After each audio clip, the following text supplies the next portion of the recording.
Memoirs of Cleopatra. Let's find another page.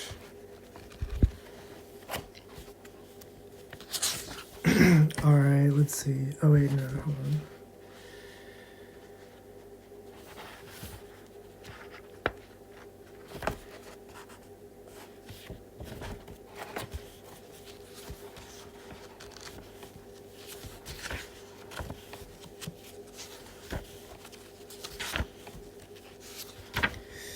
Let's see. Alright, let's read this part. He was liberal about his soldiers' predictable misbehavior, and one of his boasts was, "My soldiers fight just as well when they're stinking of perfume." But he was brutal in punishing desertion or mutiny, soldierly dishonor. He always addressed his soldiers as comrades, and gave them expensive equipment, weapons with gold and silver inlays, for example. But this was clever of him, for it made them more determined not to be disarmed in battle. He loved his men dearly, and they loved him. He won the devotion of his army, and their devotion to him made them extraordinarily brave. Private soldiers offered to serve under him without pay or rations. And throughout all the civil wars, there were almost no desertions, including during this one. It was his custom to spare all enemy soldiers captured the first time. Only if they were taken a second time did he order their execution. Other letters concerned the state of affairs in Rome, and Caesar's expected return there in Quintilis. Only it was no longer to be known as Quintilis, but to be renamed July in his honor. July, the month when Gaius Julius Caesar had been born. But for all those letters, reports, dispatches, and scrolls about Caesar, there was no word from Caesar himself. He was silent toward me, silent toward Egypt. More news trickled in. The shattered forces of the followers of Pompey, bedraggled and dazed, were gathering in Spain. Spain seemed to breed one uprising and discontent after another. Caesar would have to go there and end it once and for all, but not yet. At last it came, a letter from Caesar, and from Utica, not Rome. He was still on our coast, and I took it and withdrew onto the most secluded part of my terrace, holding it for a long time before opening it. I had waited so long, and now I was hesitant to end the suspense. But finally, I did break the seal and read it. To the most divine and mighty Queen of Egypt, Cleopatra, greetings. The war is finished, and I have been victorious. It was a difficult campaign. I cannot say veni, vidi, vici. I came, I saw, I conquered. This time, I would have to say I came, I saw, I waited, I planned, I overcame. The opposite of succinct, both the statement and the war. But it is the final outcome, the vici, that matters. Knowing that Egypt was always to the east gave me courage. I knew that I had an utterly reliable ally nearby, a precious thing. And now I return to Rome, where the Senate has granted me the right to hold 4 triumphs in succession. One to celebrate my victory in Gaul, the next Egypt, the next Pontus, and the last Africa. They will be held in September. Rome will never have seen anything like it. I invite you to come and share my celebration. It is especially important that you be present with me during the Egypt triumph, to show that it was your enemies I overthrew, and that you are a staunch supporter of Rome. Your sister Arsinoe will be led as captive. Please bring as large a retinue as you wish. I will house you all in my private villa across the Tiber, which has extensive gardens. I think you will find the accommodation suitable for a long stay. I greatly look forward to seeing you again, and to seeing your most royal son, your assured friend and ally, Gaius Julius Caesar, Imperator. I let my hand, holding the letter, fall to my side. It said so much. It said so little. Every phrase could be interpreted in different ways. I knew that I had an utterly reliable ally nearby, a precious thing. Was it the knowing that was precious, or the ally? I think you will find the accommodation suitable for a long stay. Was he expecting me to stay indefinitely? Why? And as for the clever way he both asked to see our son and avoided legitimizing his name by writing it. No, I would not go. He could not order me to, like a vassal or a client king. And yet that is what you are, a vassal, a client monarch who holds her throne only because Rome allows her to. You are no different from Bacchus of Mauritania or Arabarazanes of Cappadocia. The proud kingdom of Ptolemy has been reduced to that, but at least it has not been reduced to a Roman province, New Africa. There was a threat in his words, and not veiled either. Be there to show you are not Rome's enemy, or like a watchman with his dogs, he was saying, I may not be able to control what they do, so be there. He had promised to bring me to Rome, but I had not thought it would be like this, to do obeisance to his conquests. My anger had passed. I knew I had to go. No, never mind what he had meant when he wrote the letter.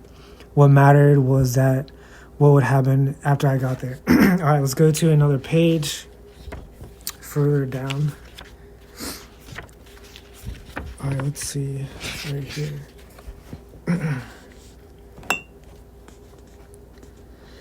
Tell me about this house, I said. I know it is the official house of the Pontifex Maximus, but what does that mean? What office is this? I hoped my tone was brightly interested and that the topic was an innocent one. Uncle Julius, may I answer? I was startled to hear Octavian sitting in the lowest position in the room, the third place on the family couch, speak up in a clear voice. Certainly, said Caesar, looking pleased. Now that you yourself are a pontiff in the college, it is fitting. Octavian leaned forward, his fine-featured face solemn. It is the oldest and most sacred order of priests in Rome. We go all the way back to the founding of Rome. We guard the shields and spears that foretell victory, and we keep the archives in the city annals. In all his youthful earnestness, he burned pure as a flame before the altar of Mars. My uncle has been Pontifex Maximus for almost 20 years. Yes, said Caesar, and the pontiff is going to exercise one of his prerogatives and reform the calendar. There were sharp intakes of breath all around the tables. It is time our calendar no longer bears any resemblance to the natural one. We celebrate harvest festivals while it is yet summer, and midsummer when the days are shorter than the nights. The priest who had the duty of regulating it hath failed, so I shall revise it. It falls within my purview.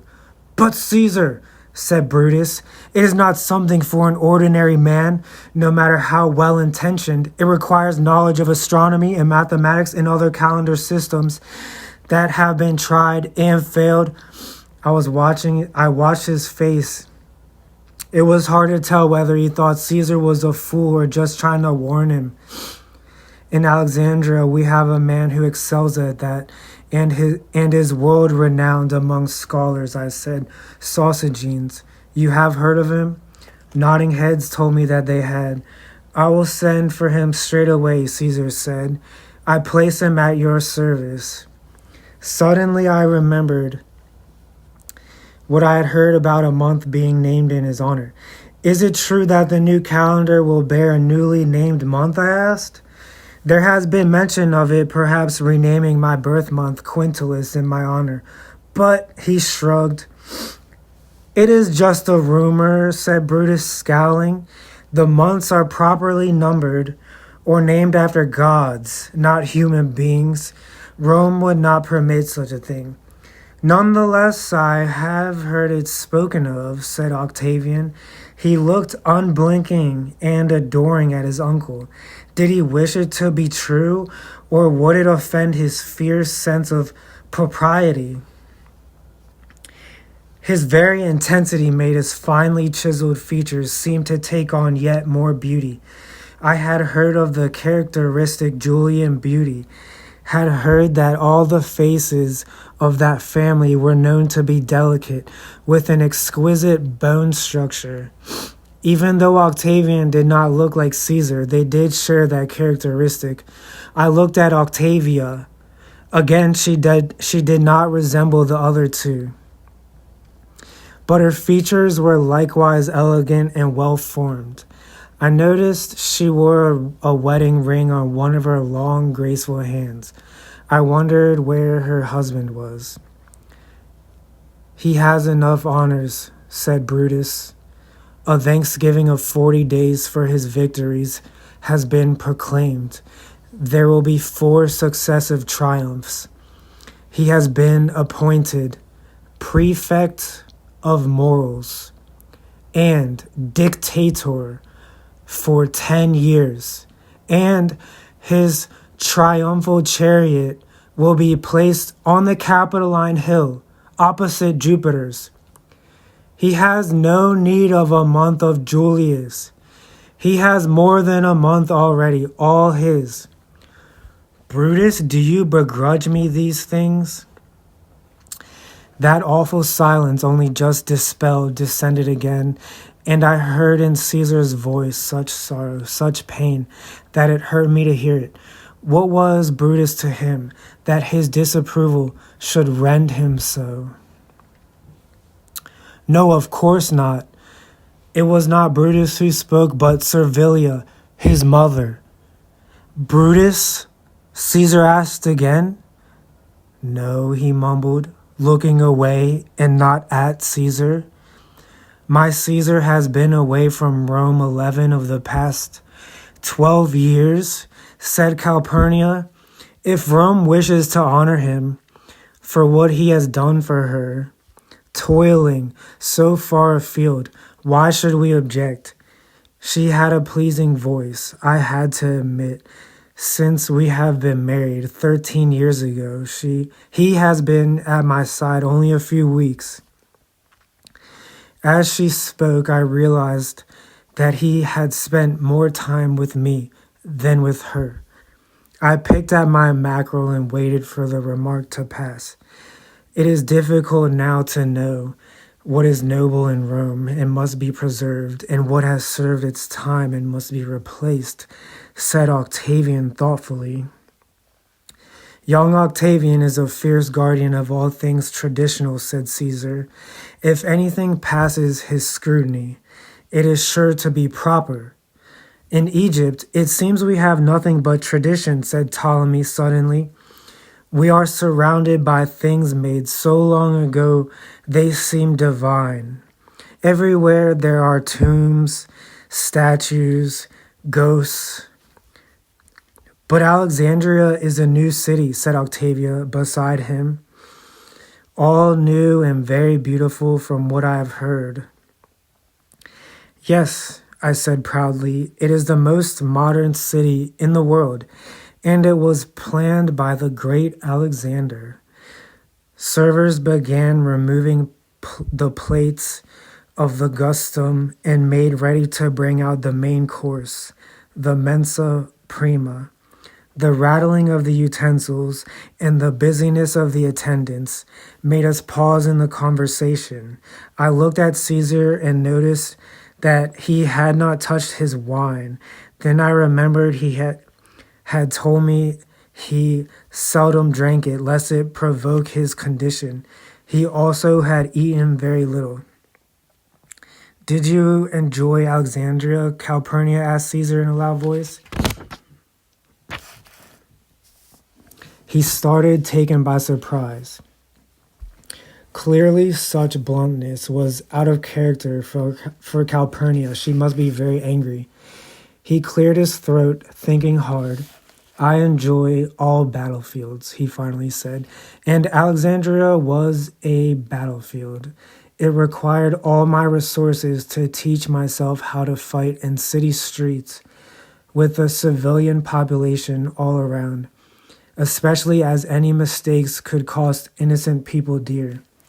Calpurnia opened her mouth to press further, but lost her nerve. Just then, the new courses were brought out, arranged on silver platters. There was a rich, dark pork stew with apples. I was most curious to try it, as pork is not eaten in Egypt. There was also kid, prepared Parthian style, and a dish of stuffed thrushes fed with myrtle. Then to the size of the guests came a platter with a gigantic red roasted mullet on it, accompanied by a pickle sauce. "Did you go down and bid on the mullet?" asked Agrippa, laughing. It seemed that mullet had become a passion with Romans, and prominent houses bid in auctions for them at the fish market. "How did you ever outbid Mark Antony? He goes down every day determined to carry off the best." "What, in person?" Octavian sounded scandalized. "It's no worse than the other things he does, carrying on with that retinue of actors and actresses, drinking, living in Pompey's house without paying for it," said Brutus. "But I speak of the man you appointed to take charge of Rome in your absence, Caesar." "He did not perform well," said Caesar. "I was disappointed. He was dismissed. There's an end to it.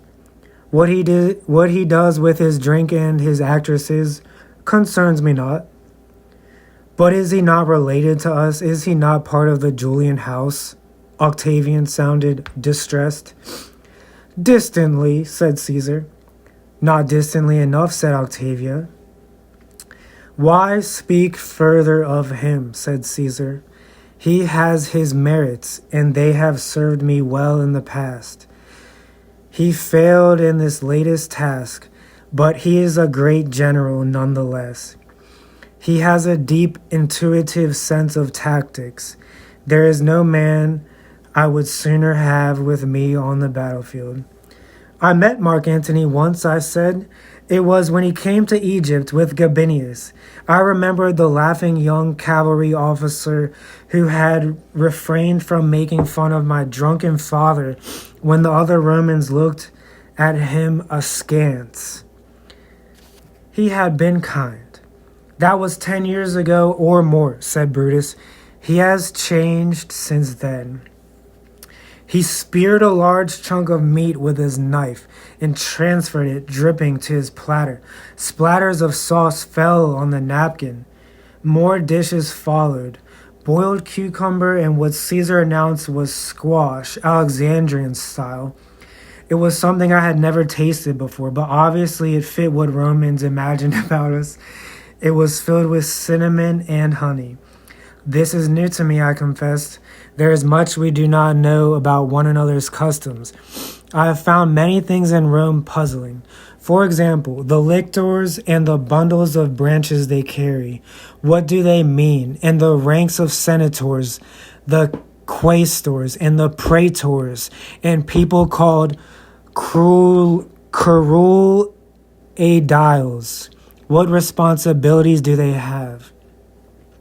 "You ask questions like a child," said Brutus. "Is this how a queen receives knowledge? It is how all wise people do, Brutus, Caesar reproved him. Then he turned to me. I see that you need someone to explain things that are foreign to you. Very well. Who better than Octavian, that Roman through and through? Not his nephew.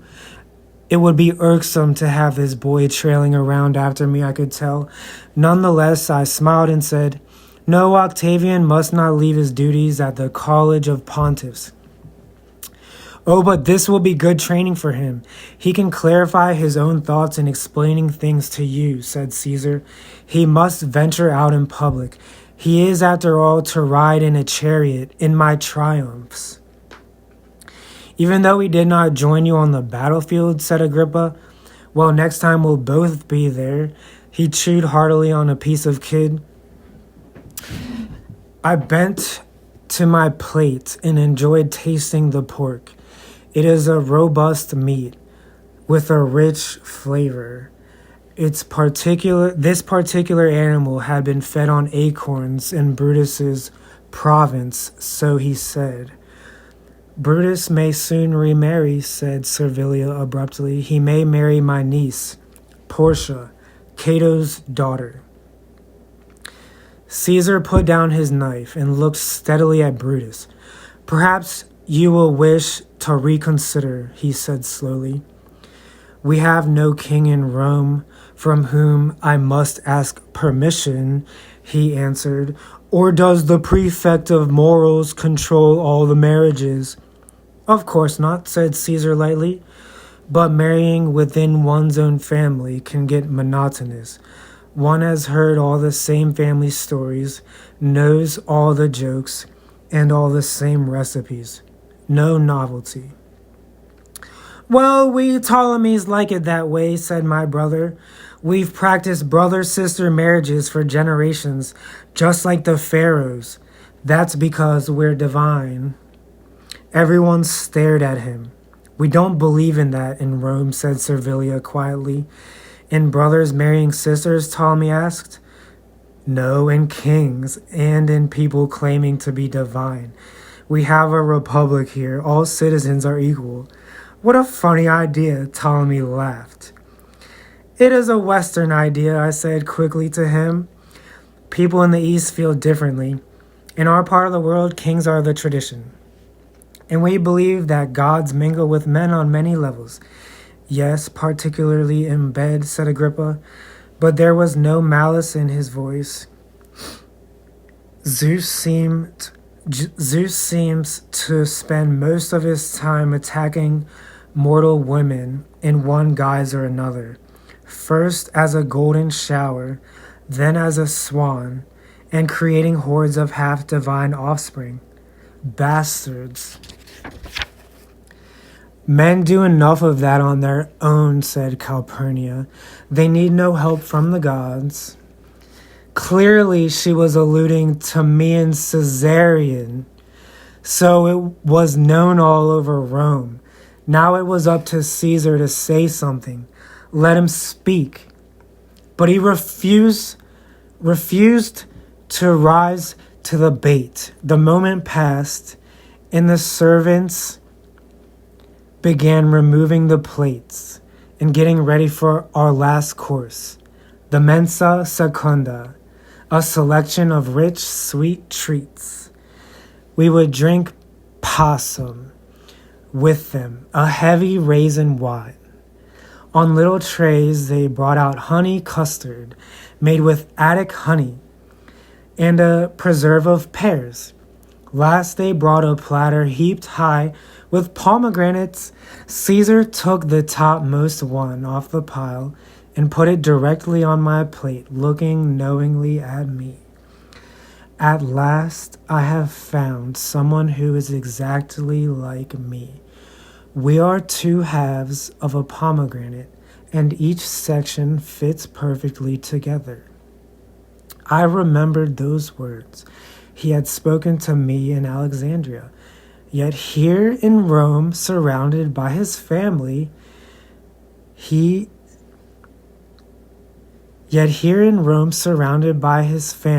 was he more like them? or more like me? Which was he truly? What will happen, I asked, so low that only he could hear it. I saw now that nothing was settled, nothing safe. The master of the world, who had swept aside all the playing pieces in Egypt, with one quick brush of his hand, was just a man at a dinner in Rome, surrounded by cold, unfriendly friends, and beyond them lurked genuine animosity. I sensed it. We don't believe in that in Rome. What could be Caesar's ultimate place here? I know not, he answered, equally softly.